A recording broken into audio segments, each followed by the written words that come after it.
Alright guys, I'm putting the cylinders on now. What I did, I just took it to the bench.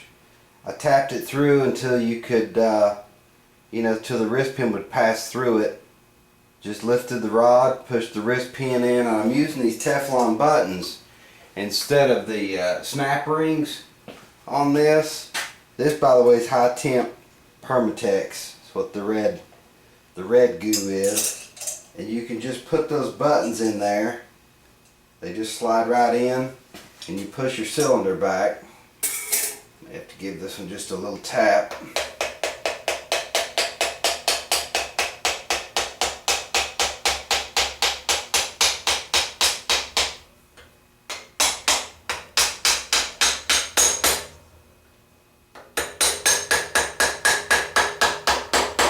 There we go. Now we're ready to get our head. We're ready to get our head, put it on, and we'll start getting it torqued down. Guys, one thing we don't want to do, we don't want to forget our deflector tin. It goes underneath and snaps in between the our studs. There we go. That's important to have that tin on there in my mind. Some people would disagree, but in my mind I'd much rather have that deflector tin underneath, for sure. Now we're ready to put our head on it. Just about jumped the gun on that. You never want to forget that piece. Alright guys, now we got our deflector tin on. I got my push rod tubes. I'm gonna be, if you just push it back here, back, you could throw one of your push rods in. That's going to hold it in position until we're ready to scoop the head back.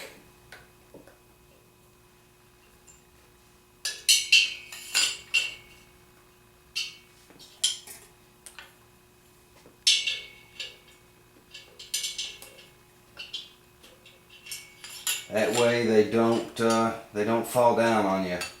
Okay, now you can start easing your head back on there and line those up as you go. It's not hard to do. It's just a wee bit tricky first. And before you really go in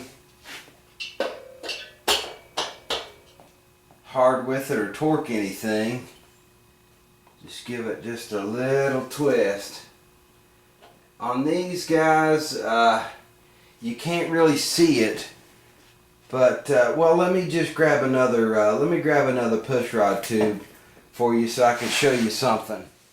Now I've got these painted so you really can't see the seam, but if you look here, I think my camera will pick that up. There's a seam on that. Look on the inside of it and turn that up. You can just barely see it here on this one. You can barely see the seam. You want that seam up. I don't know if you can see that or not, but you can see it from the inside, I believe. There's a seam. Put that seam up just to make sure you don't have any leaks. So I'm going to go ahead and torque this thing down. One thing I want to point out to you is these your washers. You want to make sure that those go in the machined out groove, not cockeyed or anything like that. We're going to go ahead in a crisscross pattern and get this head torqued. I'm going to be torquing it at 18 foot-pounds. That's now if you've got the that's for the 8mm studs. If your engine has the 10mm studs, I believe that's 23 foot-pounds, but double check me on that. So anyway, let's go ahead and get this guy torqued down.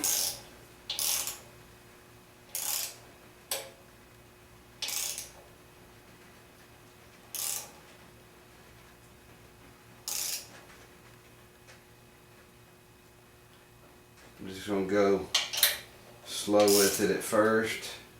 Just put a little torque and then I'm going to re-torque it.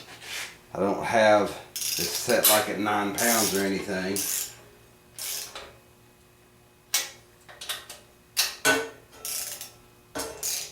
Just putting a little bit on.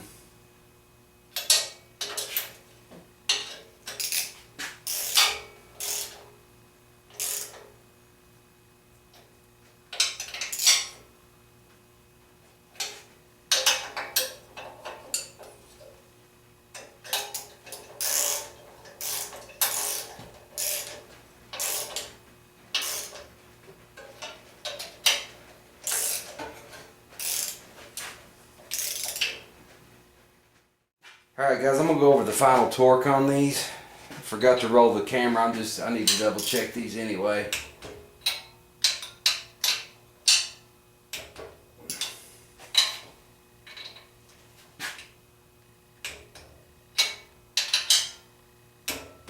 Alright, just a little note here. This is an inch-pound torque wrench.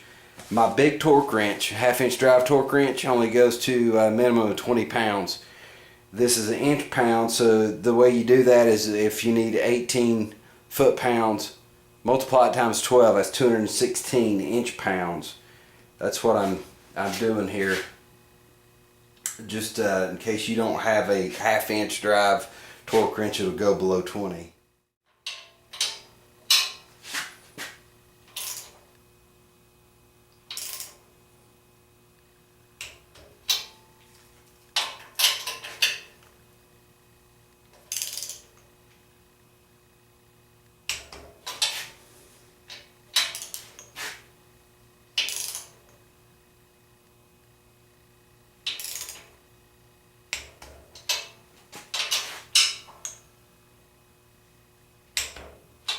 Okay, that's it. On the other side, just duplicate your efforts. Alright guys, I'm just kind of messing around here. Some of these parts, I got one of these angled oil fields that I'm putting on here. If you've had a Volkswagen very long, you know what an aggravation it is to when you have to add oil.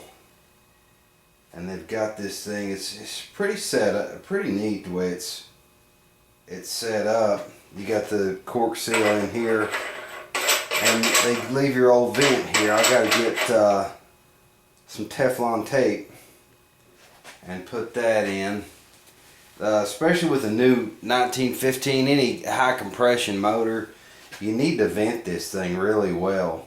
They can blow seals and everything until they're broke in, but it's good to it's really good to have it vented well anyway. The set of valve covers I'm going to be putting on here is it's the empty valve covers, the aluminum tall ones, and I'll have to drill those and get them fitted for the half-inch fittings, and I'm going to put a the distribution box on it as well, but we'll cover all that later. That's just preliminary chatter I'm doing here. Alright gang, this is a little different here what I'm doing with this block. It was originally a 1500cc motor, and that had a much smaller oil cooler on it, and these studs were smaller. What I'm going to do, I'm going to tap these out for 8mm studs to go in here. And I'm going to double nut this stud sticking out of the block, and I'm going to drill and tap that for an 8mm stud as well. And I'm going to use this. This is what it is. It's an adapter. When you full flow a case, or if you just want to put an external oil cooler on it, you have to use one of these in place of the original cooler. But what I'm going to do, I'm going to take I'm going to plug this off, and I'm going to drill this through here. That way, this is just going to be a bypass. It's just going to come in here and back out the other one. When you drill out that part right there and then you block it off, your oil's still going to circulate the way it's supposed to through the block. But where it's full float out the front, I'm just going to run these in a daisy chain. You know, the oil filter and the oil cooler. So after I get this double nutted and get this stud out, I can do my work on the block here, and we'll just take this little bitty stud out and replace it with one that'll make everything bolt up nice here. Get this good and tight. Let's see if I can get that little stud. Yeah, it's coming out okay. Yeah, and then I'll just have to do my just a little bit of work on the block here, and I can get to where I want to be. Alright guys, I got one of the now you can see the difference. This is the oil cooler off of a 1600 there, and this, you can see the difference in these oil coolers. That's off of 1500cc and that's off of 1600cc. And these 8mm studs, this is what I want to steal and put in the other one.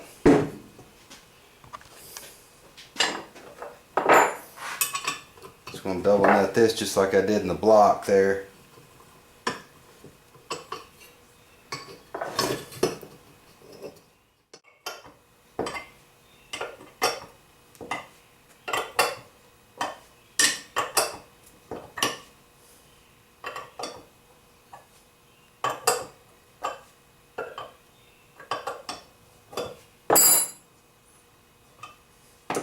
Very good. Just do the other one, get it tapped out, and we'll run those in there.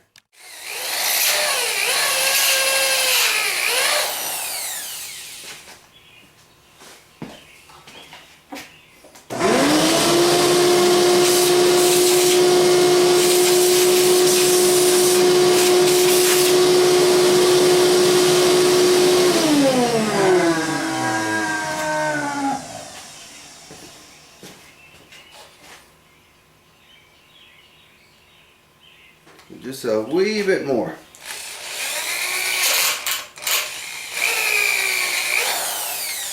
That should do it.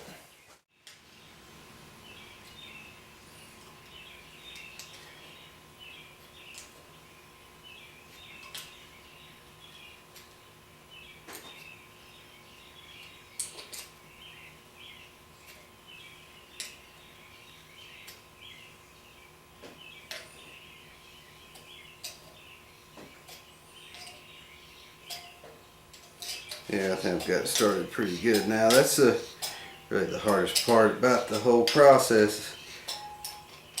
That is just making sure you stay square with your work.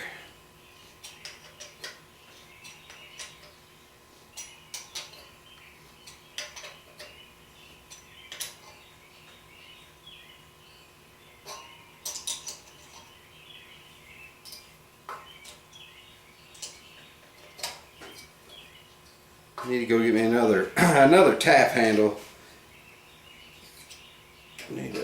It's really hard to, well, it's not really hard, it's inconvenient to work with this crescent wrench like this.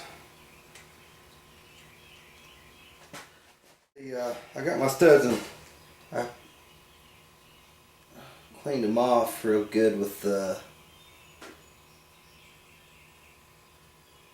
brake clean. Put some Loctite on them there. I'm gonna run these down, let the Loctite set.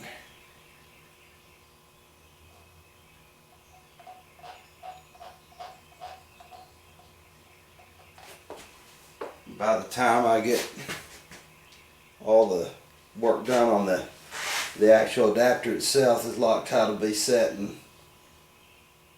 be good to go. Okay guys, there's the block. That work's done. I'm going to go ahead and drill this out so we can get everything circulating like we want it to, and yeah, we'll be doing pretty well.